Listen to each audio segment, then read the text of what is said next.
বিসমিল্লাহির রহমানির রহিম। প্রিয় শিক্ষার্থী, আপনাদেরকে এমআইপি জব স্টাডি অনলাইন ক্লাসে স্বাগতম। আজকে যে টপিক নিয়ে ক্লাস নেব সেটা হচ্ছে লাইট, আলো। এটা হচ্ছে লেকচার 8 আর কি, আলো, লাইট। এটা হচ্ছে মেইন টপিক। এর সাথে আরও কিছু প্রাসঙ্গিক কথাবার্তা আসবে। তা আলো কি? আলো এক প্রকার কি শক্তি। আমরা সবাই জানি যে আলো এক প্রকার শক্তি যা আমাদের চোখে প্রবেশ করে দর্শনের বা দেখার অনুভূতি জাগায়। বাট আমাদের চোখে নিজস্ব কোনো আলো নেই। বস্তু থেকে আলো আমাদের চোখে আসলেই কেবলমাত্র আমরা সে বস্তুকে দেখতে পাই। আলো এক প্রকার কি শক্তি, আমাদের চোখে নিজস্ব কোনো আলো নেই। বস্তু থেকে আলো আসলে আমরা কেবলমাত্র সেই বস্তুকে দেখতে পাই। তো যদি আমাদের চোখে নিজস্ব আলো থাকতো তাহলে লাইটের দরকার ছিল না, তাই না? অন্ধকারের মধ্যে তো আমরা চোখ চাপলেই আলো বেরোইতো, ওই আলো দিয়ে পথ চলতে পারতাম। তো এমনটা তো হয় না। ওকে, আমাদের চোখে কোনো আলো নেই। অর্থাৎ আমি যে আপনাকে দেখতে পাবো, তুমি করেই বলি, আমি যে তোমাকে দেখতে পাবো সেটা আমার যতটা কৃতিত্ব তার চেয়ে বেশি কৃতিত্ব তোমার গায়ের মধ্যে আলো পড়ে, সেই আলো প্রতিফলিত হয়ে আমার চোখে আসলে আমি কেবলমাত্র তোমাকে দেখতে পাবো। বুঝো না এই কথাটা? যদি আলো পড়ার পরে তোমার গায়ের মধ্যে সবটুকু আলো পড়ার পরে সবটুকু আলোকে তুমি শোষণ করে নিতা, আলো যদি সবটুকু শোষণ করে নিতা, তাহলে আমি তোমাকে দেখতে পাইতাম না। সুতরাং আমি যে তোমাকে দেখতে পাচ্ছি এটা যতটা না কৃতিত্ব আমার, তার চেয়ে বেশি কৃতিত্ব কার? তোমার। ওকে, তো তোমার গায়ের উপর রিফ্লেকশন করে। তুমি রাস্তায় যদি কোনো সুন্দরী মেয়েকে দেখো, তাহলে বললো না আমার যে স্যার আমার তো দোষ নাই, সুন্দরী মেয়ের দোষ। হ্যাঁ, গল্প তো এরকমই, সায়েন্স বলে, লাইট বলে, এরকমই গল্প। অর্থাৎ সুন্দরী মেয়েকে যে তুমি দেখতে পাচ্ছ, ডিটেক্ট করতে পারতেছো, কারণ আলো সুন্দরী মেয়ের গায়ের উপর প্রতিফলিত হয়ে তোমার চোখে এসে প্রতিফলিত হচ্ছে। তুমি যদি ওই সুন্দরী মেয়ে যদি এই আলোটা সবটুকু শোষণ করে নিত, অ্যাবজর্ব করে, তাহলে কিন্তু তুমি দেখতে পাবে না। কিন্তু পুলিশ তোমার এই কথাকে বিশ্বাস করবে না, পুলিশ কিন্তু তোমাকে ঠিকই ঠ্যাঙ্গাবে। কথাকে বোঝো নাই? তার মানে আমি তোমাকে বলতে পারছি যে ভাই, কোনো বস্তুকে আমরা দেখতে পাই কারণ ওই বস্তু থেকে আলো প্রতিফলিত হয়ে আমাদের চোখে আসে। আমাদের চোখে নিজস্ব কোনো আলো নেই। ওকে, আমাদের চোখে নিজস্ব কোনো আলো নেই, বস্তু থেকে আলো প্রতিফলিত হয়ে আমাদের চোখে আসলে আমরা সে বস্তুকে দেখতে পাই। আচ্ছা, এরপরে আমি বলেছি যে এই দেখবা যে দিনের বেলায় যদি রাস্তার মোড়ে বিরাট একটা দৈত্য এসে হা হা হা হা করি, হ্যাঁ, মানে ভয় দেখায়, কোনো মানুষ তাকে দেখে ভয় পাবে না। বাচ্চারাও সিপাহি গিয়ে তাকে ঢেল মারবে, তাই না? সিপাহি গিয়ে তাকে ঢেল মারবে। কিন্তু তোমার রাতের বেলা অন্ধকারে বাঁশঝাড়ের ভিতর দিয়ে গেলেই দেখবা যে তুমি ভয় পাচ্ছ। বাঁশঝাড়ের ভিতর দিয়ে যদি যাও, তাহলে যদি দেখবা যে তুমি যত সাহসী হও না কেন, একটু গাছের পাতা নড়লেই তোমার উই বাবা ভূত এরকম মনে হয়। কারণটা কি? কারণটা হচ্ছে রাতের বেলায় আমাদের স্নায়বিক দুর্বলতা কাজ করে এবং মানসিকভাবে আমরা দুর্বল হয়ে যাই। সো আলোর প্রত্যক্ষ এবং পরোক্ষ ভূমিকা মানুষের জীবনের সাংঘাতিক। সেই আলোর গল্পই হবে আজকে। ওকে, তো এখানে অনেকগুলো বিষয় আছে, সেগুলো নিয়ে আমাদের চোখের কিন্তু নিজস্ব কোনো আলো নেই। বস্তু থেকে আলো প্রতিফলিত হয়ে আমাদের চোখে আসলে আমরা সে বস্তুকে দেখতে পাই। আমি বলেছি বস্তু থেকে আলো প্রতিফলিত হয়ে আসলে আমাদের চোখে আমরা সে বস্তুকে দেখতে পাই। ওকে, তো এই যে আলোর প্রতিফলনটা কীভাবে হয় সেটা ব্যাখ্যা করব। আলোর প্রতিফলন কীভাবে হয়, ওকে, পাশাপাশি প্রাসঙ্গিক তোমার এই বিসিএস প্রিলিমিনারিতে আরও 3টা টপিক আছে এই আলোকীয় ঘটনার মধ্যে। একটা হচ্ছে আলোর প্রতিফলন, একটা হচ্ছে প্রতিসরণ, একটা হচ্ছে বিক্ষেপণ, একটা হচ্ছে বিচ্ছুরণ। এই 4টা ঘটনা একটু ব্যাখ্যা করব। তো আলোর প্রতিফলন কীভাবে হয় সেটা একটু দেখব। প্রতিসরণ, তারপরে বিক্ষেপণ আর কি, বিচ্ছুরণ। তো প্রতিফলন কি? ছোটোবেলায় যে ভাঙ্গা আয়না দিয়ে দুষ্টামি করেছো, ভাঙ্গা আয়না দিয়ে দুষ্টামি করো নাই? সূর্য আলো পড়ছে, এক পাশ থেকে পড়ে আরেক পাশে চলে গেছে। তো সূর্য আলো যে এক পাশ থেকে পড়ে আরেক পাশে চলে গেল, এই যে সূর্য আলো ভাঙ্গা আয়না দিয়ে দুষ্টামি করেছো, এই আলোকে এক পাশ থেকে নিয়ে আরেক পাশে দেখা যায় আরেকজনের চোখের মধ্যে মারতেছো, দুষ্টামি করেছো। এই যে সূর্য আলোটা বাধা পেয়ে প্রতিফলিত হয়ে অন্যদিকে চলে গেল, এটা হচ্ছে আলোর কি বলো? প্রতিফলন। ওকে, মনে করো এই যে এটা হচ্ছে একটা প্রতিফলক পৃষ্ঠ, এটা হচ্ছে একটা প্রতিফলক পৃষ্ঠ। এই প্রতিফলক পৃষ্ঠের মধ্যে সূর্য আলো পড়লো। এই সূর্য আলো পড়ে বাধা পেয়ে এ পাশে চলে গেল, অন্যদিকে চলে গেল। আসলো যে রশ্মিটা, তার নাম ফিজিক্স ভাষায় আপতিত রশ্মি। কি বলছি বলো? আপতিত রশ্মি। আর যে রশ্মিটা বের হয়ে গেল তার নাম হচ্ছে প্রতিফলিত রশ্মি। তো যে রশ্মিটা প্রথমে আসছিল তার নাম আপতিত রশ্মি, যে রশ্মিটা বের হয়ে গেল তার নাম কি বলছি? প্রতিফলিত রশ্মি। ওকে, আবার যদি কোনো রশ্মি এরকম সোজা চলে এসে বাধা পেয়ে আবার সোজাই ফিরে চলে যায়, এটার নাম হচ্ছে অভিলম্ব। কি বলছি বলো? অভিলম্ব। তো তোমার আলোকরশ্মি কোনো প্রতিফলক পৃষ্ঠে তির্যকভাবে আপতিত হলে এই যে অন্যদিকে দিক পরিবর্তন করে প্রতিফলিত হয়ে ফিরে যায়। ওকে, এটা হচ্ছে আলোর কি প্রতিফলন, আলোর প্রতিফলন। এখানে তিনটা রশ্মি দেখতে পাচ্ছ, একটা আপতি রশ্মি, একটা প্রতিফলিত রশ্মি, একটা অবিলম্ব। এই দুইটার মাঝখানের যে কোণটা, অর্থাৎ আপতি রশ্মির অবিলম্বের মাঝখানের কোণের নাম হচ্ছে আপতন কোণ।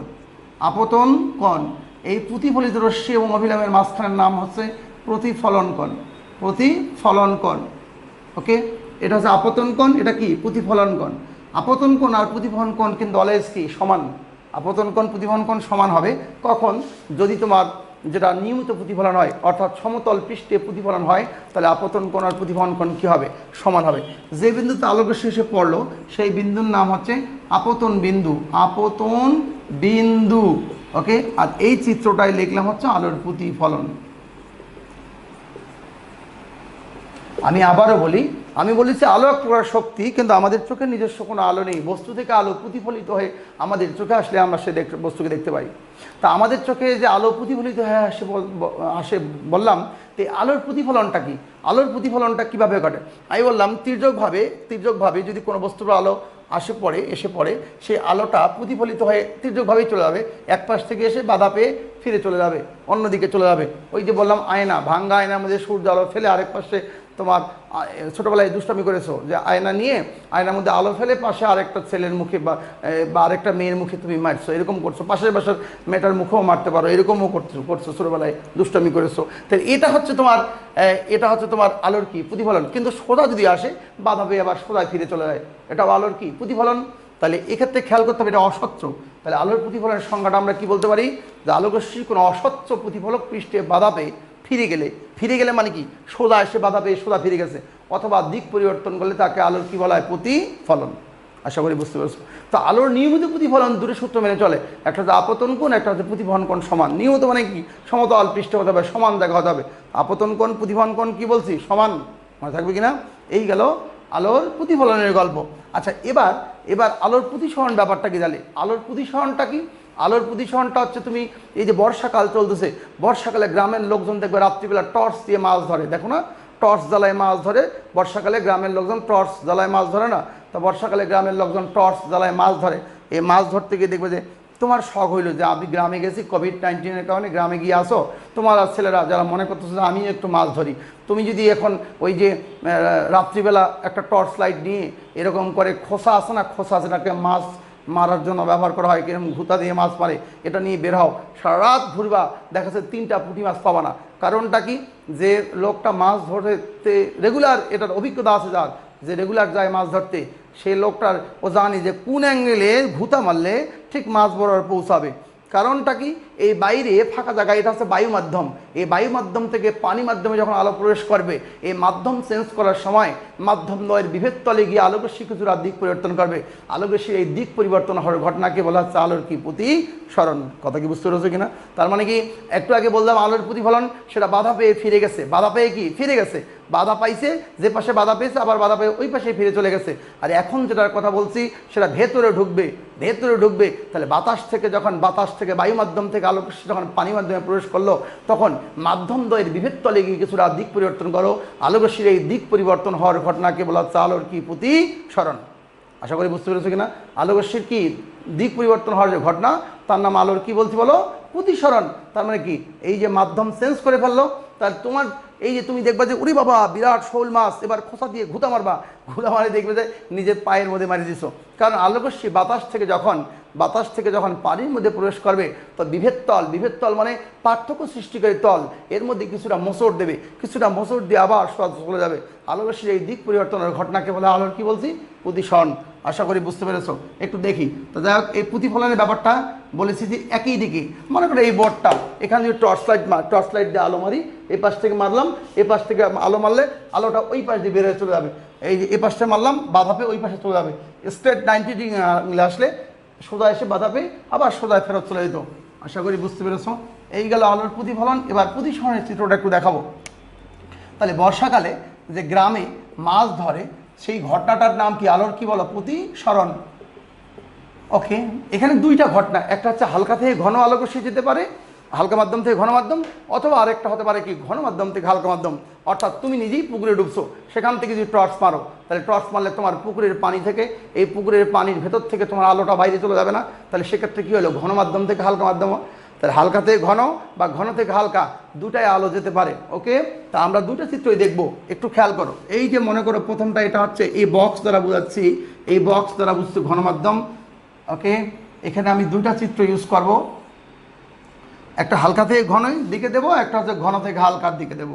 খেয়াল করো, মনে করো এই বক্সটা দ্বারা বোঝাচ্ছি ঘন মাধ্যম, আর এই ফাঁকা মানে হালকা মাধ্যম। এই প্রথমে একটা অভিলম্ব আঁকলাম, অভিলম্ব মানে এ পাশে 90 ডিগ্রি কোণ আছে, এ পাশে 90 ডিগ্রি।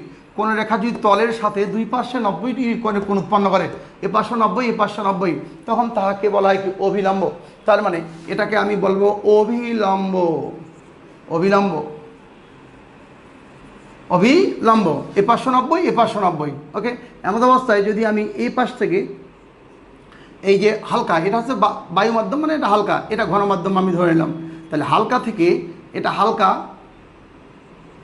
হালকা থেকে ঘনর থেকে আলো ঢোকার সময় আলোর ধর্ম কি?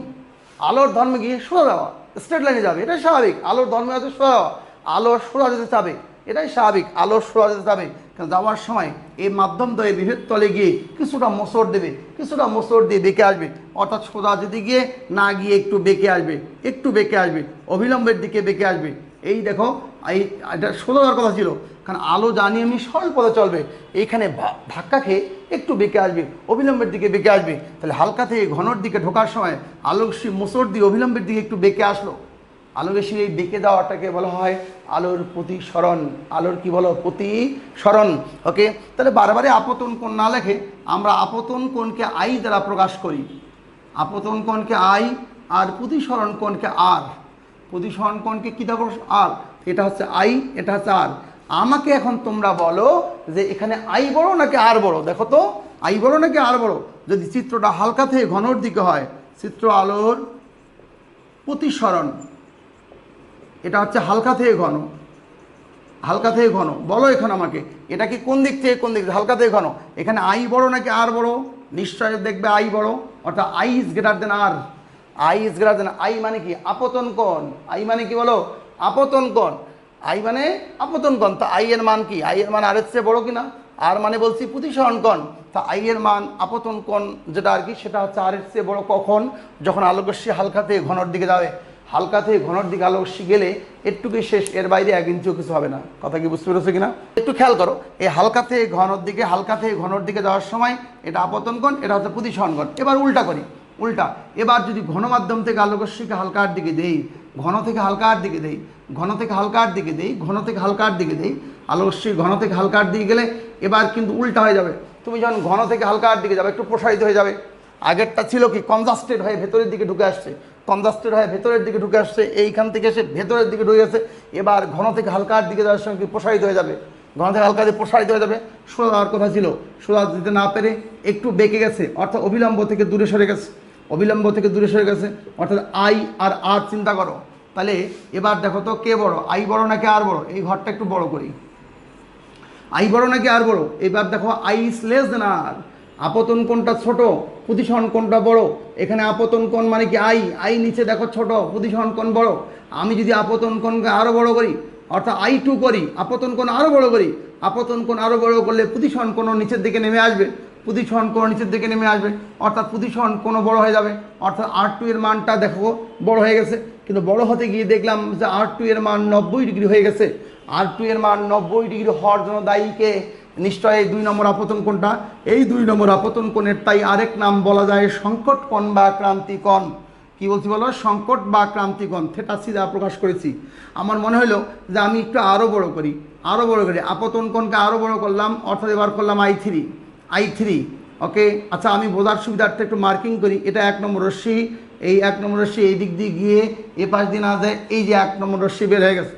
তারপরে মাঝখানে 2 নম্বর রশ্মি, এই যে 2 নম্বর রশ্মি এই দিক দিয়ে বের হয়ে গেছে। থার্ড 3 নম্বর রশ্মি সোজা গিয়ে এটা বেশি বড় হওয়ার কারণে, আগেই তো 90 ডিগ্রি হয়ে গেছিলো 2 নম্বরের জন্যই। এবার যদি 90 ডিগ্রির চেয়ে 1 ডিগ্রিও বেড়ে যায়, তাহলে আবার ঘনমাধ্যমের দিকে ফিরে আসবে, আবার ঘনমাধ্যমের দিকে ফিরে আসবে, আবার এরকম ঘনমাধ্যমের দিকে ফিরে আসলো। তখন এটাকে বলা হয় পূর্ণ অভ্যন্তরীণ প্রতিফলন। পূর্ণ অভ্যন্তরীণ প্রতিফলন, পূর্ণ অভ্যন্তরীণ প্রতিফলন। কথা কি বুঝতে পেরেছো কিনা?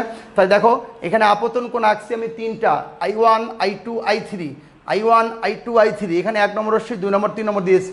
তো 1 নম্বর I2 এর I1 এর জন্য R1 এর মানটা যেটা ছিল সেটা দেখো এই যে I1 এর চেয়ে বড় ছিল।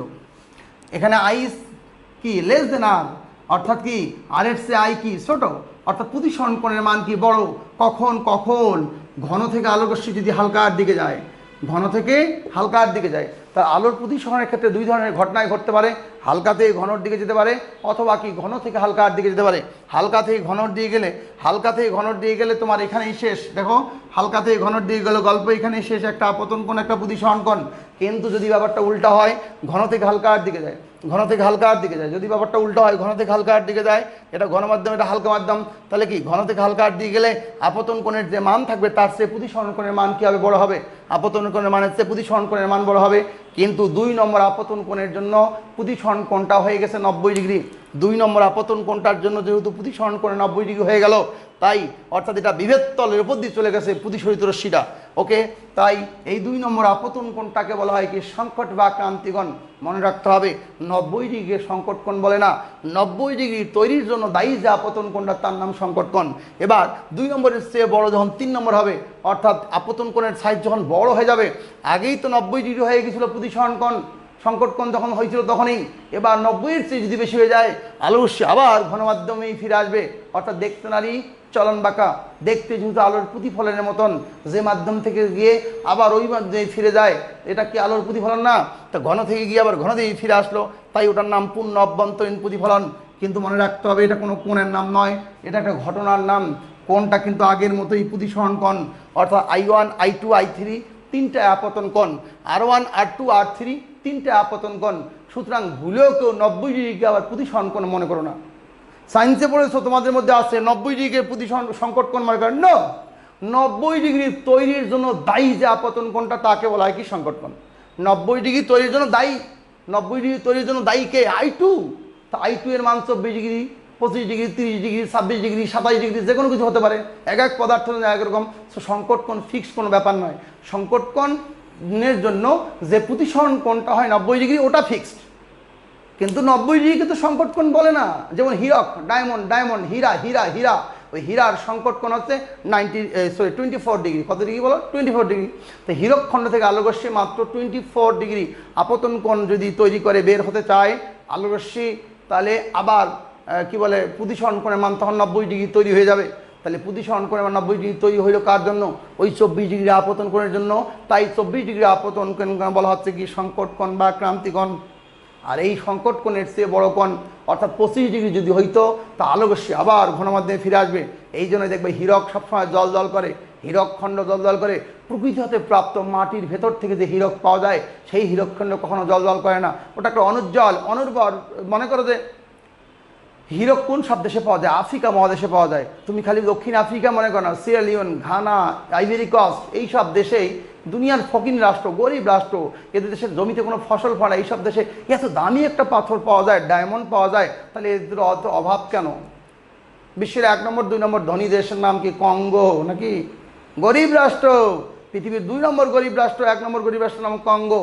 নামের আগে গণতন্ত্র, পিছে প্রজাতন্ত্র, গণতান্ত্রিক কঙ্গো প্রজাতন্ত্র। এত অভাব, অথচ মাটি খুললে ডায়মন্ড পাওয়া যায়। তো এরকম হচ্ছে কেন? কারণটা কি? ওদের দেশের মাটি অনুর্বর। ওদের দেশের তুমি ওই পাথরটা পাওয়া গেলে ওটা কিন্তু এরকম জল করে না, ওটা চোরা কারবারিরা বা মাফিয়ারা ওদেরকে দিয়ে এটা উত্তোলন করায়। তারপরে ওদের কাছে ন্যায় বিনিময় ওদেরকে 3 বেলা খাবার দেয়। ডায়মন্ড হোক আর যাই হোক, তুমি তো আর খাইতে পারবে না, ওটা খেতে পেটের কোথাও মিটবে না, ওটা বিক্রি করে ওটা ওদেরকে দিয়ে দেয় মাফিয়ারা, চোরা কারবারিরা ওদের কাছে ন্যায় বিনিময় ওদেরকে খাবার দেয়। এরপর ওই ডায়মন্ডটাকে এনে কেটে এমন করা হয় যে আলোকরশ্মি 24 ডিগ্রির বেশি কোণে ঢুকতে বাধ্য করা হয়। খাস করে কাটা হয় যে এক পাশ থেকে আলোকরশ্মি ঢুকে বাধা পেয়ে আরেক পাশ, বাধা পেয়ে আরেক পাশ। তখন ওই আলোকরশ্মির মধ্যে ওই ডায়মন্ডটা তুমি হাতের মধ্যে দিলে জল করতেছে। কিন্তু এমনটি মনে করার কোনো কারণ নাই যে ডায়মন্ডের ভিতরে আগের থেকে আলোকরশ্মি আল্লাহ ঢুকাই রাখছে। বাইর থেকে আলোকরশ্মি একবার ঢুকলে আর বের হতে পারতেছে না, তখন পুনঃ অভ্যন্তরীণ প্রতিফলন হচ্ছে।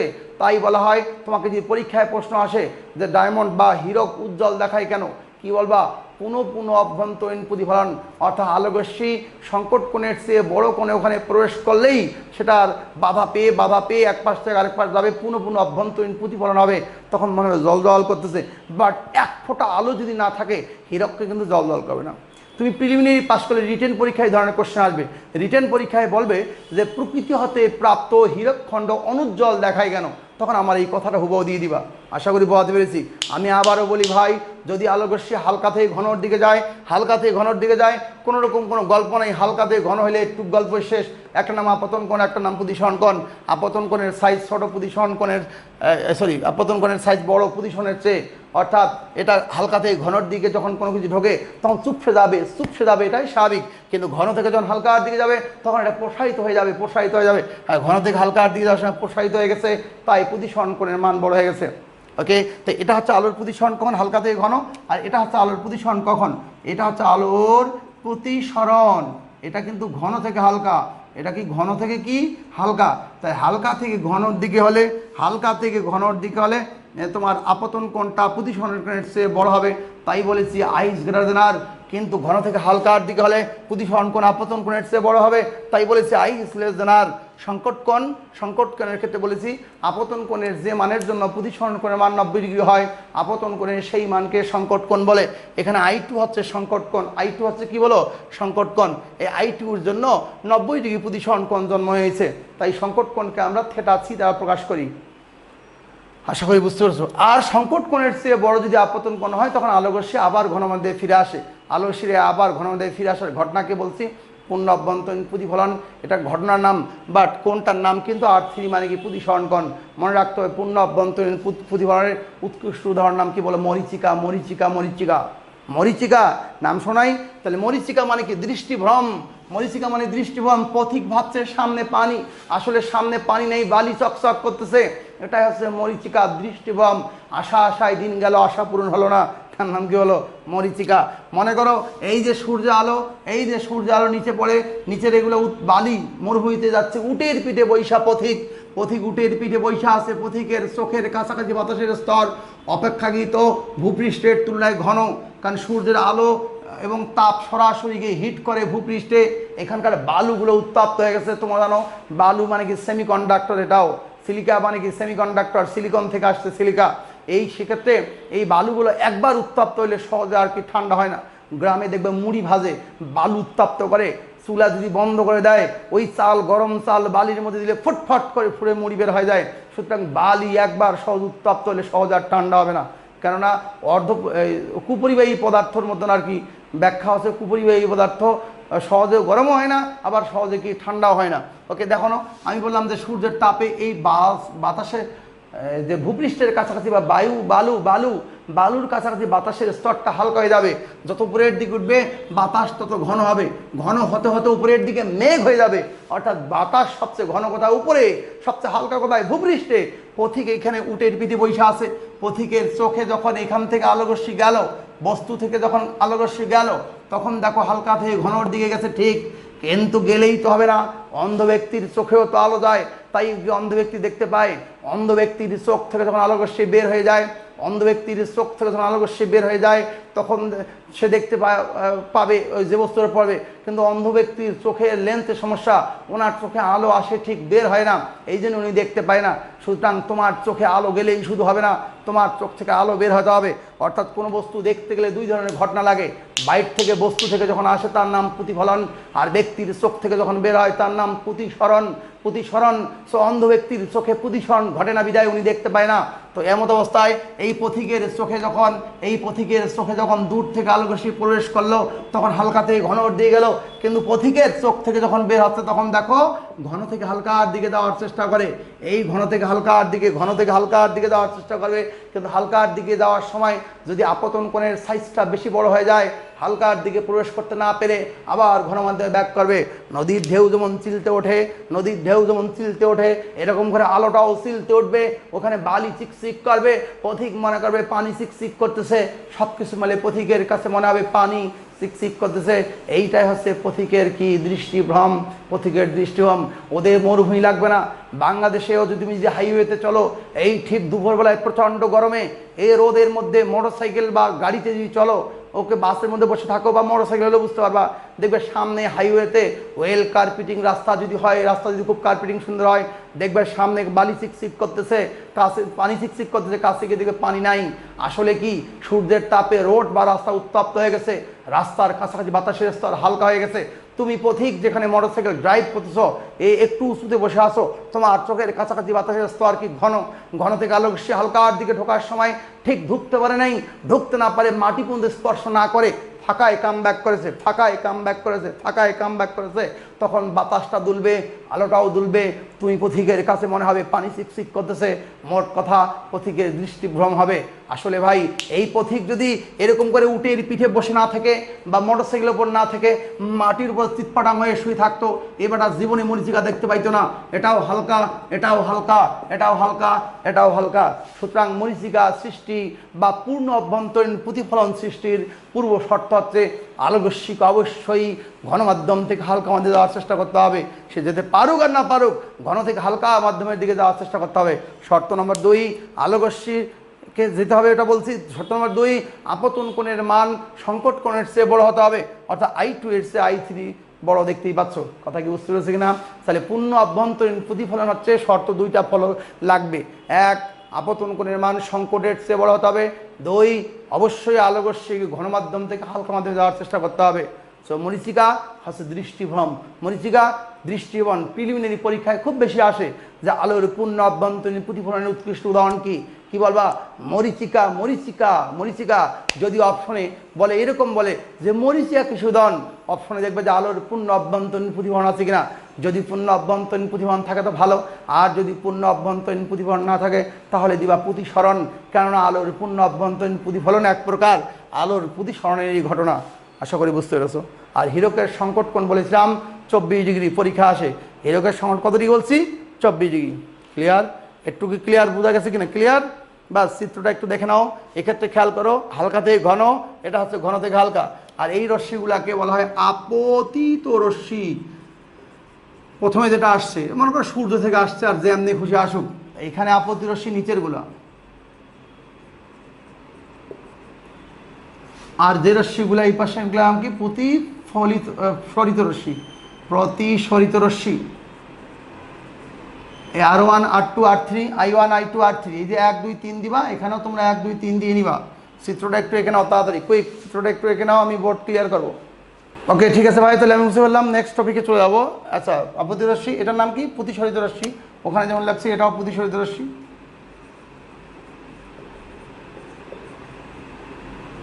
প্রতিসরিত রশ্মি, আপতিত রশ্মি, প্রতিসরিত রশ্মি। ওকে, এই হচ্ছে বাস। ক্লিয়ার? বোর্ড ক্লিয়ার করলাম। আচ্ছা, ওখানে কিন্তু উল্টা, উপরেগুলো প্রতিসরিত রশ্মি, এই যে 1 2 3, নিচের 1 2 3 কিন্তু আপতিত রশ্মি। ওকে ঠিক আছে।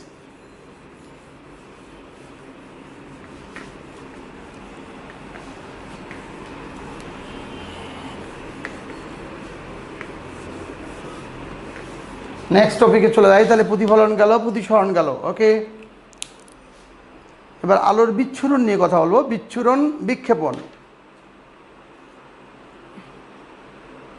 বাস চারটা ঘটনায় আছে পিএলই সিলেবাসের 4টায়। একটা হচ্ছে আলোর বিক্ষেপণ আর বিচ্ছুরণ। আচ্ছা, আগে বিচ্ছুরণ বলি। বিচ্ছুরণটা কি জিনিস? বিচ্ছুরণ মানে যৌগিক বর্ণকে কোনো মাধ্যমের সাপেক্ষে যে ভাগ করার প্রক্রিয়া। এই যে তোমরা জানো যে রংধনু হচ্ছে আলোর বিচ্ছুরণের প্রাকৃতিক উদাহরণ, তাহলে বুঝতে পারবা। তো রংধনু বাদ দিয়ে তুমি যদি এমনিতেও এটা করতে পারো, অর্থাৎ মনে করো একটা প্রিজম, এই পরীক্ষা তুমি এমনিও করতে পারো।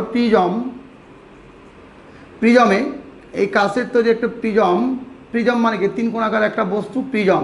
এখানে সাদা বর্ণের আলো দেওয়া হলো। এটা অপোজিট পাশে যখন বের হয়ে যাবে, তখন এই সাদা বর্ণের আলোটা ভেঙে গিয়ে বেনিয়াস ও কলা হয়ে যাবে।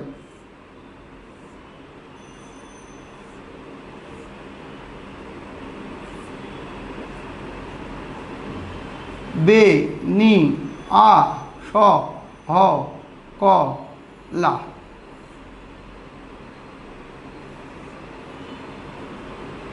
ওকে, একটু খেয়াল করো, এই যে বেগুনি ইটার একটু বিক্ষেপণ বেশি, তো এই জন্য বিক্ষেপণ একটু বেশি দূরে সরে যাবে, ছড়িয়ে যাবে। বে নি আ স হ কলা, এই যে 7টা বর্ণ দেখো, সাদা বর্ণের আলো প্রিজমের সাহায্যে, কাচের তৈরি একটা প্রিজমের সাহায্যে এরকম করে 7টি বর্ণে বিভক্ত হয়ে গেল।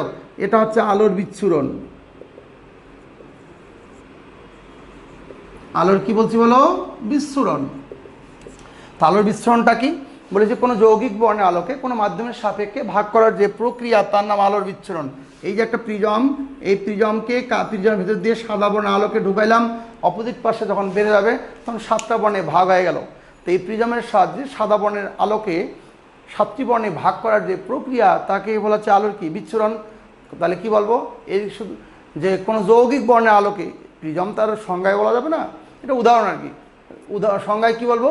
কোনো যৌগিক বর্ণের আলোকে কোনো মাধ্যমের সাপেক্ষে মূল বর্ণের আলোয় বিভক্ত করার প্রক্রিয়াকে বলা আলোর কি? বিচ্ছুরণ।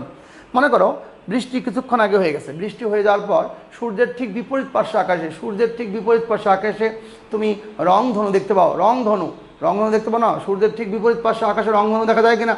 তাহলে রংধনু যে দেখতে পাও, এই সূর্যের বিপরীত আকাশে যে রংধনু দেখতে পাও, এটাকে বলা হচ্ছে আলোর কি? বলো কি? বলো বিচ্ছুরণ। কি বলো? বিচ্ছুরণের ফল। তাহলে বৃষ্টি হয়ে গেল, বৃষ্টির ফোঁটা কিছুটা বাতাসে ভেসে বেড়াবে, এই বৃষ্টির ফোঁটাগুলো বাতাসে ভেসে বেড়াবে, এই বৃষ্টির ফোঁটাগুলোর ভেতর দিয়ে যখন সূর্যের সাদা আলো প্রবেশ করবে তখন অপোজিট পার্শ্বে বেরোবার সময় এই সাদা বর্ণের আলোরটা প্যাকেটটা খুলে যাবে, প্যাকেটটা খুলে গিয়ে 7টি বর্ণে ভাগ হয়ে যাবে। বে নি আ স হ কলা, বেগুনি নীল আসমানি সবুজ হলুদ কমলা লাল, এরকম 7টা বর্ণে ভাগ হয়ে যাওয়ার যে প্রক্রিয়া তার নাম আলোর কি? বলো বিচ্ছুরণ। কথা কি বুঝতে পেরেছো কিনা? তাহলে এই বৃষ্টির ফোঁটাটার ভেতর দিয়ে গিয়ে সাদা বর্ণের প্যাকেটটা খুলে গেল, বৃষ্টির ফোঁটা এই যে বাতাসে ভেসে বেড়াচ্ছে, বৃষ্টি একটু আগে হয়ে গেছে, এটা খুব বেশি রোদ হলে কিন্তু রংধনু হবে না, হালকা রোদের মধ্যে হবে, কারণ বেশি কড়া রোদ হলে তো বৃষ্টির ফোঁটা বাষ্প হয়ে উড়ে চলে যাবে। কথা কি বুঝতে পেরেছো কিনা? তাহলে এই যে হালকা থাকলে আর কি এটা হবে, বেশি থাকলে হবে না। ওকে, বেশি হলে রোদ হলে তো উড়ে ওটা বাষ্প হয়ে যাবে। হালকা আলো তো ঠিক সকালবেলায় রংধনু তাহলে কোন আকাশে দেখবা? সূর্যের বিপরীতে। সকালবেলা রংধনু থাকে কোন দিকে? পূর্ব। যেহেতু সূর্য থাকে পূর্ব দিকে, রংধনু হবে পশ্চিম দিকে। আবার বিকেলবেলা দেখবা কোথায়? বিকেলবেলা দেখবা পশ্চিমে সূর্য থাকে, তো রংধনু দেখবে কোথায়? পূর্বে। জাস্ট অপোজিটে দেখতে পাবে। অর্থাৎ তোমার সূর্যের বিপরীতের স্কিন লাগবে না, স্কিন ঠিক দুপুরবেলায় রংধনু হবে না, কারণ ঠিক দুপুরবেলা রংধনু হতে গেলে তো হতে হবে কোথায়? তোমার বিল্ডিংয়ের ছাদে। তা বিল্ডিংয়ের ছাদিকে রংধনু হবে নাকি? কারণ স্কিন লাগবে তো ভাই, পর্দা লাগবে না? পর্দা ছাড়া তুমি কেমনে দেখবা? পর্দা তো লাগবে দেখতে গেলে। এই হলো আলোর বিচ্ছুরণ। কথা কি বুঝতে পেরেছো কিনা? তো এই ক্ষেত্রে মূল বর্ণ বলেছি 7টি। মূল বর্ণ কয়টি? 7টি। খেয়াল রাখবা, মূল বর্ণ, দিস ইজ নট মৌলিক, মূল বর্ণ 7টি। মূল বর্ণ 7টি কি কি? বে নি আ স হ কলা, বে নি আ স হ কলা, বে নি আ স হ ক লা, মানে কি? বেগুনি, নীল, আসমানি, ওকে, সবুজ, হলুদ, কমলা, লাল। মোট কয়টা বর্ণ বলো? 7টা। বে নি আ স হ কলা, এই যে 7টা বর্ণে ভাগ করার যে প্রক্রিয়া, এটাকে বলা হচ্ছে আলোর কি? বলো বিচ্ছুরণ। আশা করি বুঝতে পেরেছো। ওকে, এবার আসি আলোর বিক্ষেপণ। আলোর কি বলছি? বলো বিক্ষেপণ। তার আগে বলে নেই, তার রংধনু কিসের উদাহরণ বলছি? আলোর বিচ্ছুরণের প্রাকৃতিক উদাহরণ। বলো, রংধনু হচ্ছে কি? বলো আলোর বিচ্ছুরণের প্রাকৃতিক উদাহরণ। ক্লিয়ার? ওকে, নেক্সট টপিকে চলে আসি। ওকে, প্লিজ মুছে ফেলবো। এই যাবা বেনি আশকলা সাদা। আচ্ছা, এইগুলো তুমি প্রিজম লাগবে না, এমনি কাঁচের গ্লাসে পরিষ্কার করে নিবা। পরিষ্কার করে নিয়ে খুব ভালো করে পরিষ্কার করে নিয়ে কাগজ ফুটা করে এক পাশে তুমি ঢুকাই দিবা সূর্য আলো, অপোজিট পাশে সাদা কাগজ যদি ধরো, দেখবা যে এই সূর্যের সাদা আলোটা কাঁচের গ্লাসের ভেতর দিয়ে, পানির ভেতর দিয়ে প্রবেশ করে অপোজিট পাশে বের আসার 7টা বর্ণের একটা শ্যাডো বা আভা তৈরি করবে। অত ভালো না হলেও দেখতে পাবা। মুখের মধ্যে পানি নিয়ে ফু দিবা, ভেন্টিলেটরের ফুটা দিয়ে যদি আলো ঢোকে, আর যদি তোমার দেওয়ালটা এরকম পরিষ্কার সাদা হয়, তাহলে দেখবা যে এইখানেও তুমি 7টা বর্ণের কি বলে একটা আভা পাচ্ছ। সুতরাং যৌগিক বর্ণ থেকে কোনো মাধ্যমের সাপেক্ষে ভাগ করে মূল বর্ণের আলোয় যে ভাগ করার যে প্রসেস বা প্রক্রিয়া, তার নাম আলোর বিচ্ছুরণ। আশা করি উত্তরটা পেয়েছো, এর বেশি নয়। নেক্সট হচ্ছে আলোর বিক্ষেপণ।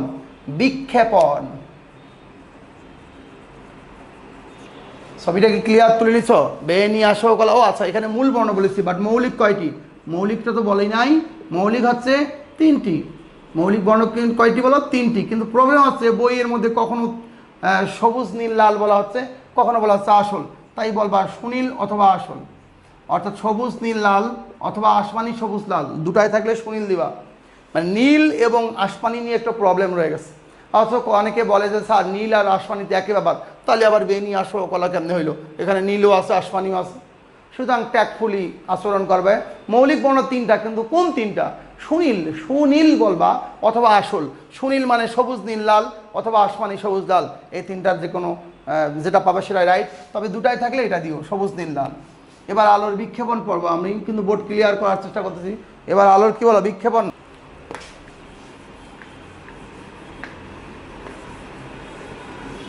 ওকে, আলোর বিক্ষেপণ এই চারটা পয়েন্টে তোমার প্রিলিমিনারিতে আছে। এবার দেখো আলোর বিক্ষেপণ। আলোর বিক্ষেপণটা কি? আলোর বিক্ষেপণটা হচ্ছে তোমার আলোর বিক্ষেপণ মানে এই দেখো, এই যে কি বলে, একটা বস্তু লাল দেখতে পাচ্ছ, একটা সাদা দেখতে পাচ্ছ, একটা হলুদ দেখতে পাচ্ছ, একটা কমলা দেখতে পাচ্ছ, এটা হচ্ছে আলোর বিক্ষেপণ। অর্থাৎ কোনো বস্তুর উপর যদি আলোকরশ্মি আপতিত হয় বা পড়ে, বস্তুর কণাগুলো আলোকরশ্মিকে বিভিন্ন দিকে ছড়িয়ে দেয়। এই আলোকরশ্মির এই বিভিন্ন দিকে ছড়িয়ে পড়ার ঘটনাকে বলা হচ্ছে আলোর বিক্ষেপণ। আই রিপিট, কোনো বস্তুর উপর আলোকরশ্মি আপতিত হলে পড়লে বস্তুর কণাগুলো আলোকরশ্মিকে বিভিন্ন দিকে ছড়িয়ে দেয়। আলোকরশ্মির এই বিভিন্ন দিকে ছড়িয়ে পড়ার যে ঘটনা, তার নাম আলোর কি বলছি বলো? বিক্ষেপণ। তাহলে কোনো বস্তুর উপর আলোকরশ্মি পড়লে বস্তুর কণাগুলো আলোকরশ্মিকে বিভিন্ন দিকে কি ছড়িয়ে দেয়। আলোকরশ্মির এই বিভিন্ন দিকে ছড়িয়ে পড়ার ঘটনাকে বলা হচ্ছে আলোর কি বলো?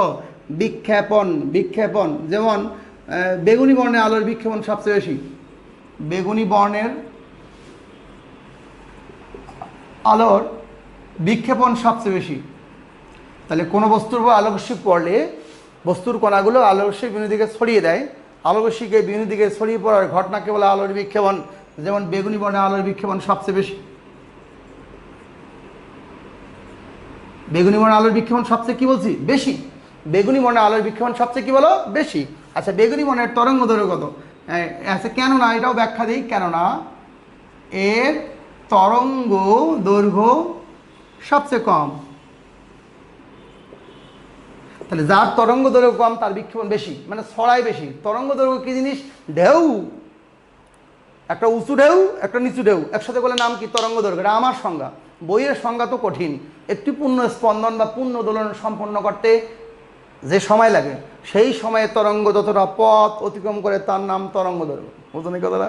তার মানে সহজ কথা, একটা উঁচু ঢেউ, নদীর ঢেউ, একটা উঁচা একটা নিচা, এই দুটাকে একসাথে বলে নাম কি? তরঙ্গ দৈর্ঘ্য। তো এটার তরঙ্গ দৈর্ঘ্য, বেগুনি বর্ণের তরঙ্গ দৈর্ঘ্য সবচেয়ে কম, তাই এর বিক্ষেপণ সবচেয়ে সহজ। মানে কম মানে কি? ঢেউ ছোট, সহজে স্ট্রেট লাইন হয়ে যায়, ছড়িয়ে পড়ে সহজে। তাই দূর থেকে তাকালে বেগুনি বর্ণের বস্তুকে দেখতেই পাবে না, হারায় যাবে। ছোট বর্ণের বস্তু প্রকৃতির সাথে মিশে যাবে, তুমি দেখতেই পাবে না। ওকে নাই? বেগুনি বর্ণের আলোর বিক্ষেপণ সবচেয়ে বেশি, কারণ এর তরঙ্গ দৈর্ঘ্য কম। বেগুনি বর্ণের তরঙ্গ দৈর্ঘ্যটা হচ্ছে, এটা হচ্ছে তোমার 4500 অ্যাংস্ট্রম থেকে 3800 অ্যাংস্ট্রম পর্যন্ত। তাহলে বেগুনি অ্যাংস্ট্রম, এ লেখে মাথায় টুপিটা দিবে, টুপি নট চিহ্ন, এটাকে একদম মাথায় টুপির মতো করে সাইডে দিলে কিন্তু ডিগ্রি হবে। মানে এই যে এ অ্যাংস্ট্রম, অ্যাংস্ট্রম কীভাবে লিখবে? এ লেখে মাথায় নট চিহ্ন, অ্যাংস্ট্রম। অ্যাংস্ট্রম কী জিনিস? অ্যাংস্ট্রম হচ্ছে ছোট একক, দৈর্ঘ্যের ছোট একক। মনে করো কোভিড-19 বা নভেল করোনা ভাইরাস কী দিয়ে মাপবা? ফিতা দিয়ে মাপবা? স্কেল দিয়ে মাপবা? এটার সাইজ কতটুকু মাপতে হবে যে একক দিয়ে, তার নামে অ্যাংস্ট্রম। অর্থাৎ দৈর্ঘ্য পরিমাপের ছোট একটা এককের নাম অ্যাংস্ট্রম। ভাইরাস মাপে, ব্যাকটেরিয়া মাপে, ডিএনএ মাপে, এগুলো হচ্ছে অ্যাংস্ট্রম। অ্যাংস্ট্রম 1 অ্যাংস্ট্রম সমান 10⁻⁸ সেন্টিমিটার অথবা 10⁻⁻10 মিটার। তাহলে 1 অ্যাংস্ট্রম সমান 10⁻⁸ সেন্টিমিটার অথবা 10⁻10 মিটার। অ্যাংস্ট্রম দৃশ্যমান আলোর, দৃশ্যমান আলো দৈর্ঘ্য পরিমাপ করা হয় যে এককের সাথে, তার নাম কি বলে? অ্যাংস্ট্রম।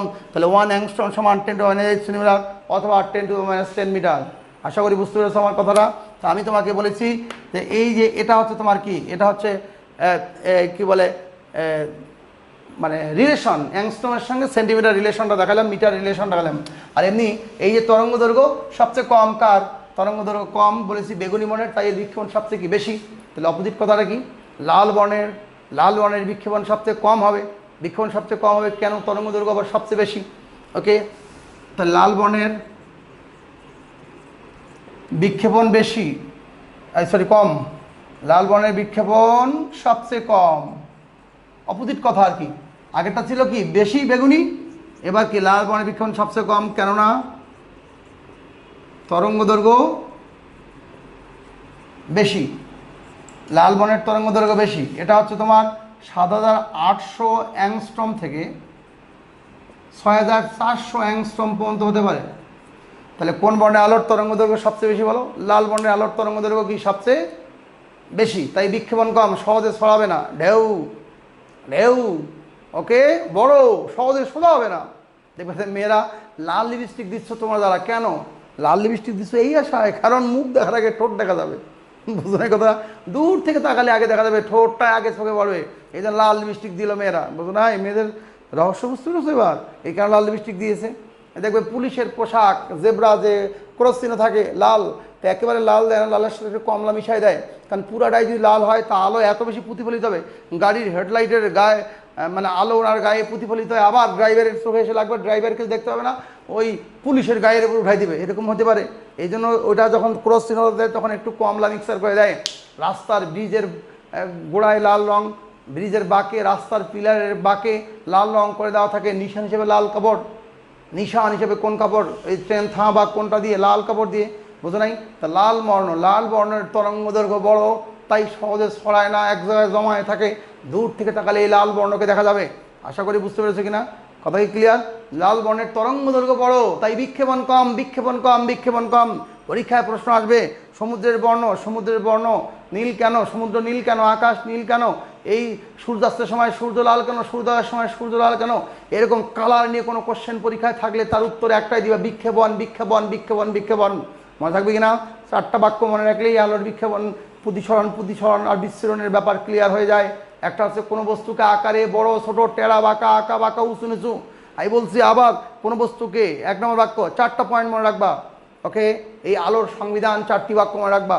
বলেছি যে কোনো বস্তুকে আকারে বড় ছোট, আই রিপিট, আকারে বড় ছোট, আকারে বড় ছোট। শোনো এখনো তোমরা বলো আমার সাথে বলো, আকারে বড় ছোট, উঁচু নিচু, আঁকা বাঁকা, বড় ছোট, আঁকা বাঁকা, উঁচু নিচু, বড় ছোট, আঁকা বাঁকা, উঁচু নিচু, আলোর প্রতিসরণ। নৌকার বৈঠা পানিতে ডুবালে বাঁকা দেখা যায় কেন? আলোর প্রতিসরণ। সূর্যাস্তের সময় সূর্যকে আকারে বড় দেখা যায় কেন? আলোর প্রতিসরণ। সূর্যোদয়ের সময় সূর্যকে বড় দেখা যায় কেন? আলোর প্রতিসরণ। লাঠি পানিতে ডুবালে বাঁকা দেখা যায় কেন? আলোর প্রতিসরণ। তার মানে কি আঁকা বাঁকা, বড় ছোট, উঁচু নিচু, আলোর প্রতিসরণ। সুইমিং পুলের পানির প্রকৃত গভীরতার চেয়ে তোমার গভীরতা কম মনে হয় কেন? আলোর প্রতিসরণ। বুঝো নাই? যৌগিক বর্ণকে কোনো মাধ্যমের সাপেক্ষে ভাগ করার যে প্রক্রিয়া যতগুলো আছে দুনিয়ায় সব আলোর বিচ্ছুরণ। যৌগিক বর্ণকে কোনো মাধ্যমের সাপেক্ষে ভাগ করার প্রক্রিয়ার নাম আলোর কি বলো? বিচ্ছুরণ। বিচ্ছুরণ বলো কি? বিচ্ছুরণ। কোনো বস্তুকে কোনো একটা নির্দিষ্ট বর্ণে দেখা যায় যার কারণে তার নাম আলোর বিক্ষেপণ। সুতরাং পরীক্ষায় যদি প্রশ্ন আসে সূর্যাস্তের সময় সূর্য লাল দেখা যায় কেন, কী বলবো? আলোর বিক্ষেপণ। যদি পরীক্ষায় প্রশ্ন আসে আকাশ নীল কেন, কী বলবো? আলোর বিক্ষেপণ। যদি প্রশ্নে আসে সমুদ্র নীল দেখায় কেন, তাহলে কী বলবো? আলোর কি বলো? বিক্ষেপণ। আশা করি উত্তরটা পেয়েছো। এগুলো নিয়ে আর কথা বলার কোনো সুযোগ নাই, ওকে? এই গেল আমাদের 4টা টপিক নিয়ে কথা। একটা হচ্ছে আবার আলোর প্রতিফলন, প্রতিসরণ, বিক্ষেপণ, বিচ্ছরণ।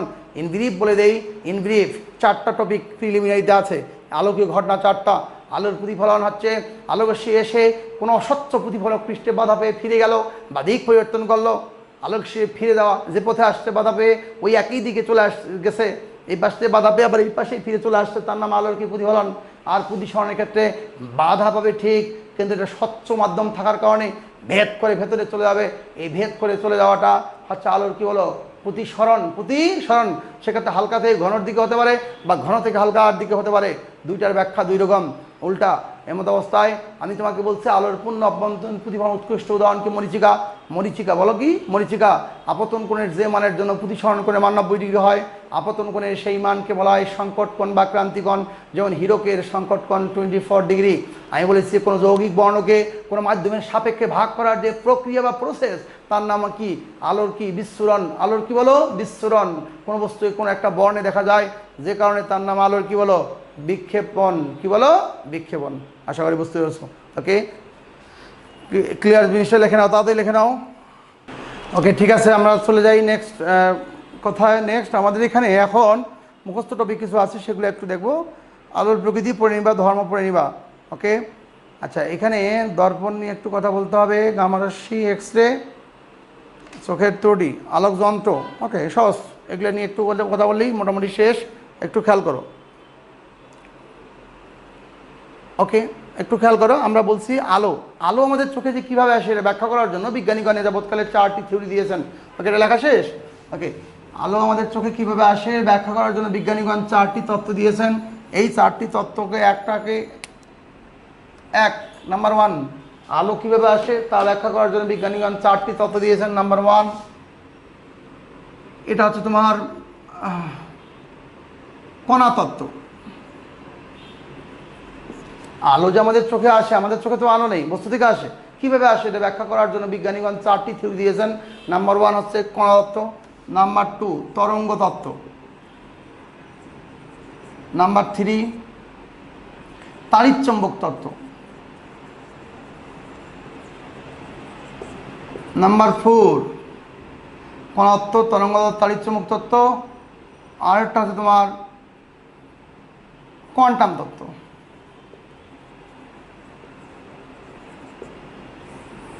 কণা তত্ত্ব, তরঙ্গ তত্ত্ব, তাড়িৎচুম্বক তত্ত্ব, আরেকটা কী বলতো কোয়ান্টাম তত্ত্ব। সো আলো আমাদের চোখে কীভাবে আসে তা ব্যাখ্যা করার জন্য বিজ্ঞানীগণ যাবৎকালে কতটি তত্ত্ব দিয়েছেন বলো? 4টি। কণা তত্ত্ব, তরঙ্গ তত্ত্ব, তাড়িৎচুম্বক তত্ত্ব, আরেকটা কী বলো? কোয়ান্টাম তত্ত্ব। ওকে, তাহলে এই দেখো কণা তত্ত্ব, তরঙ্গ তত্ত্ব, তাড়িৎচুম্বক তত্ত্ব, আর কী বলো? কোয়ান্টাম তত্ত্ব। ওকে, কণা তত্ত্ব কী জিনিস? এটা নিউটন বলেছেন উনি বলেছেন 1672 খ্রিস্টাব্দে। ওকে, একটু প্লিজ খেয়াল করতে হবে। হ্যাঁ, একটু আমি বলছি কণা তত্ত্ব কী জিনিস? এটা হচ্ছে 1672 খ্রিস্টাব্দে বিজ্ঞানী নিউটন উনি বললেন যে একটা বস্তু থেকে, দীপ্তিমান বস্তু থেকে আলোগুলো আসে বিচ্ছিন্ন আকারে। তাহলে এই কণা তত্ত্বের সারমর্ম হচ্ছে বিচ্ছিন্ন আকারে আলো ছড়িয়ে পড়ে।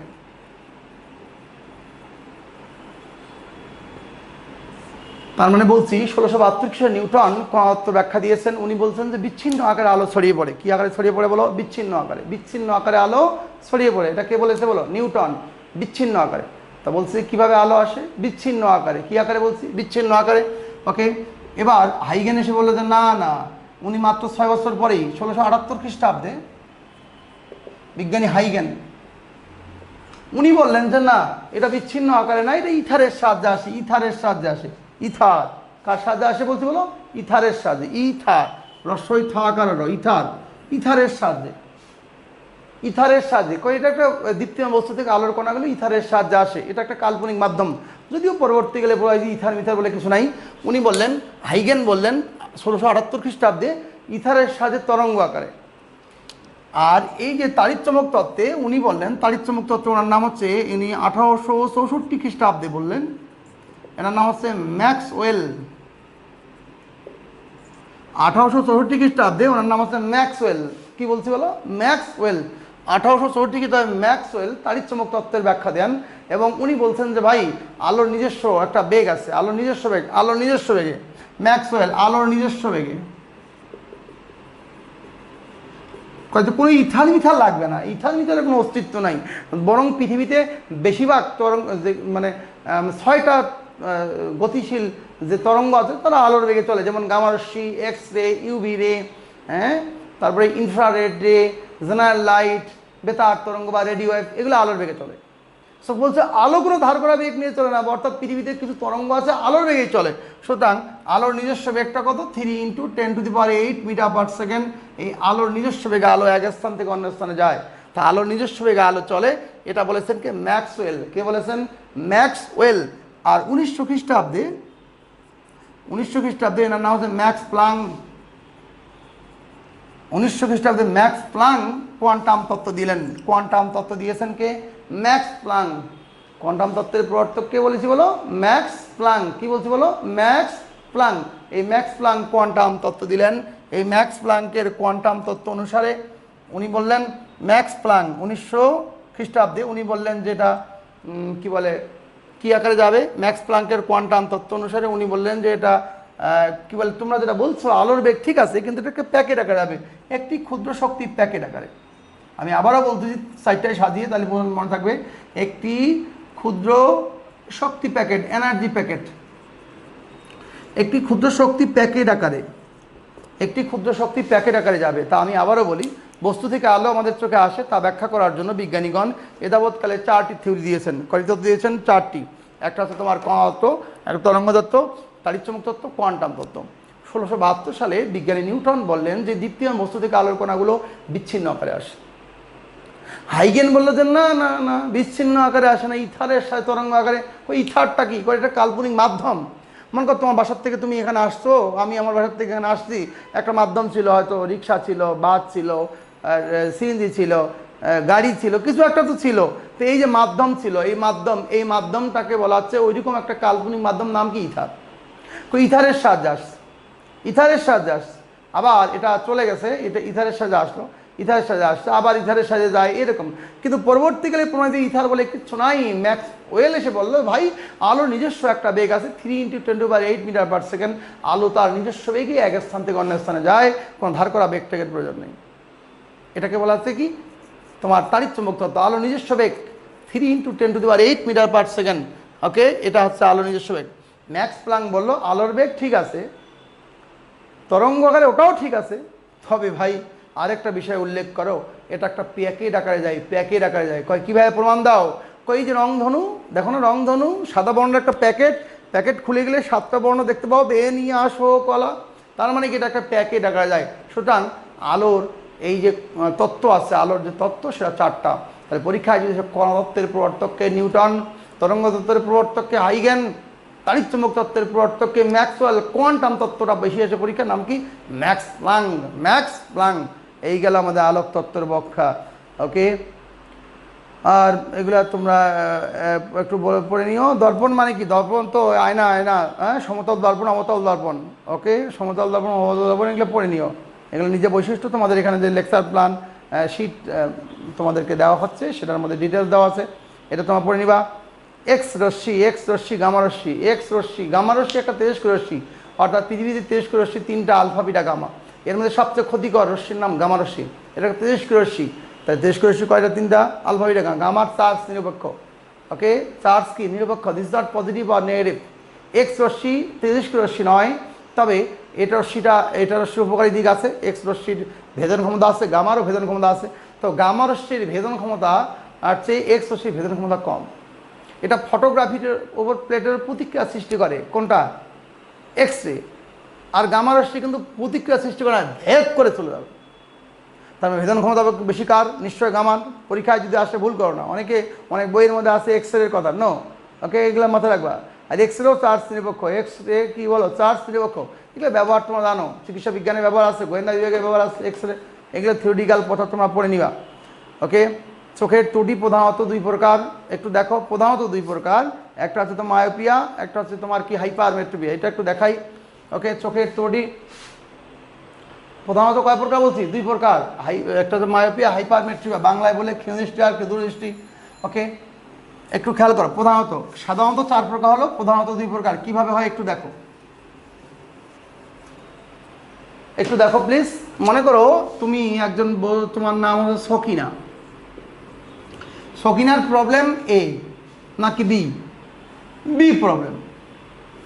তা সকিনাকে কি বলবা তুমি? ক্ষীণদৃষ্টি নাকি দূরদৃষ্টি?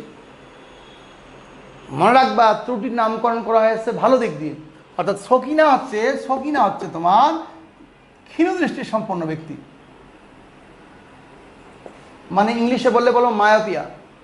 সকিনা কি বলো? ক্ষীণদৃষ্টি মানে কি? মায়োপিয়া।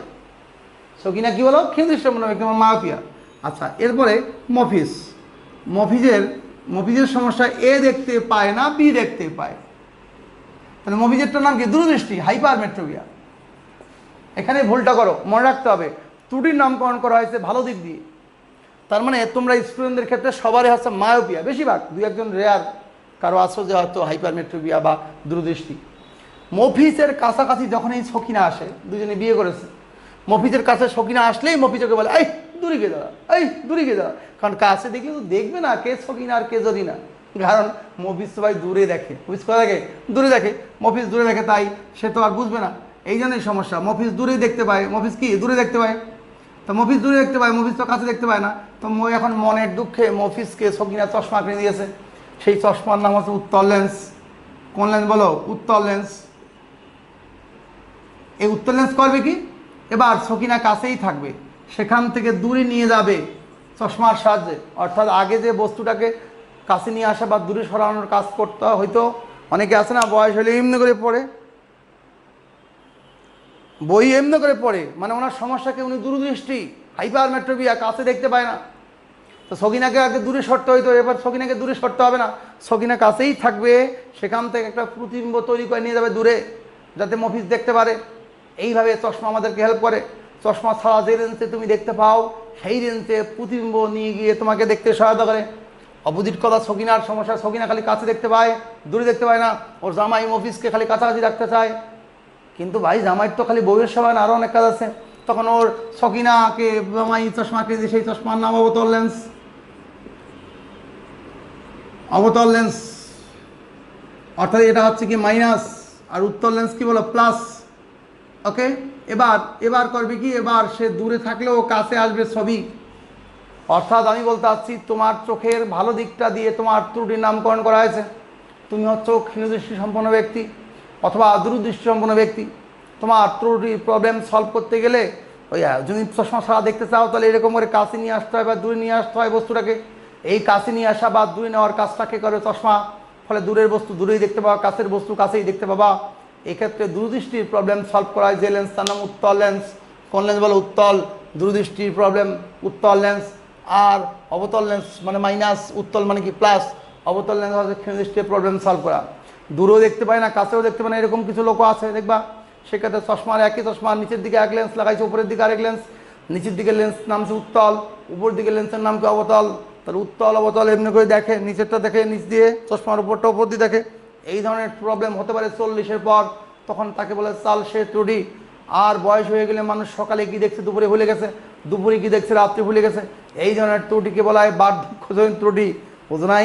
তো এই যে চালসের ত্রুটি বা বার্ধক্যজনিত ত্রুটি, ওই দুটারই মিলিত ফল। সুতরাং চোখের ত্রুটি প্রধানত দুই প্রকার। আর মানুষের দর্শন গতিতে স্থায়িত্বকাল 0.1 সেকেন্ড। ওকে, স্পষ্ট দর্শন নিকটবিন্দু 25 সেন্টিমিটার, দূরবিন্দু কি বলে অসীম। অর্থাৎ হ্যালো, আমি যে তোমাকে দেখতে পাইলাম, তুমি আমাকে দেখতে পাচ্ছ, আমি তোমার চোখের সামনে দিয়ে সরে গেলেও 0.1 সেকেন্ডের কারণেই তুমি আমাকে মনে রাখবা। এই যে ক্লাস নিলাম এতক্ষণ, এই ভিডিওটা থাকলো, আগের দৃশ্য চলে গেছে, কিন্তু এখনকার দৃশ্য নতুন দৃশ্য। তো পুরান দৃশ্য তোমার চোখের সামনে আবারও ভেসে উঠবে, আবারও পুরান দৃশ্য ভেসে উঠবে। যদি তুমি পুরান দৃশ্য ভেসে উঠবে, যদি তোমার ওই 0.1 সেকেন্ডটা না থাকতো, তাহলে পুরান দৃশ্যটা চোখের সামনে ভেসে উঠতো না। কথা কি বুঝতে পেরেছি কিনা? আমরা সিনেমা নাটক দেখে মজা পাই কেন? 0.1 সেকেন্ডের কারণে। আলোক যন্ত্রের কথা বলেছে, অনুবীক্ষণ যন্ত্র, দুর্বীক্ষণ, নববীক্ষণ যন্ত্র। অণু বুঝতেই পারো, অনুবীক্ষণ যন্ত্র মানে অণু পর অণু দেখে, ছোটো বস্তুকে বড় করে দেখে, তার মানে উত্তল লেন্স লাগবে। ওকে, দূরবীক্ষণ যন্ত্র মানে দূরের বস্তুকে দেখবে, তার মানে অবতল লেন্স লাগবে। কোন লেন্স লাগবে? অবতল। দূরের বস্তুকে দেখতে গেলে কোন লেন্স লাগবে? অবতল লেন্স। ওই যে অবতল লেন্স দূরের বস্তুকে কাছে নিয়ে আসবে। ওকে, অণু পর অণু দেখবে কি অনুবীক্ষণ। নববীক্ষণ অবতল লেন্স। নববীক্ষণ দূরের বস্তু দেখতে সহায়তা করে। কথা কি বুঝতে পেরেছো কিনা? এখানে আরেকটা তোমার পরে নিবে পেরিস্কোপ। পেরিস্কোপ কি জিনিস? নিচে বসে উপরের বস্তুকে দেখা হয়। পাহাড়ের নিচে বসে একটা কোনো কিছুর উপরে একটা বাঁশ, মনে করো একটা বাঁশের মধ্যে 45 ডিগ্রি অ্যাঙ্গেলে একটা আয়না বা দর্পণ লাগাতে হবে, নিচে আরেকটা 45, ওইটার বিপরীতে যেন দুটা মিলে 90 ডিগ্রি হয়ে যায়। এই দুটা মিলে 90 ডিগ্রি হয়ে যাবে। এই দুইটা এইভাবে 90 ডিগ্রি যেন দুটো হয়ে যায়, 45 আর 45, বিপরীতমুখী 45 করে লাগাইতে হবে। তাহলে উপরে আয়না দিয়ে উপরে স্টেডিয়ামের ছবি হবে, নিচের আয়নায় ওটার প্রতিমধ্যে ধরা পড়বে, তুমি বাঁশের নিচে বসে দেখতে পাবা। অথবা ডুবুরি অথবা সাবমেরিন ডুবোজাহাজ নিচের দিকে পানি নিচে ভেসে থাকে, এখন ওরা পানির উপরে একটা পাইপের সাহায্যে কিছু দর্পণ সেট করছে, যারা সমুদ্রের উপরে কি হচ্ছে নিচে বসে দেখতে পায়।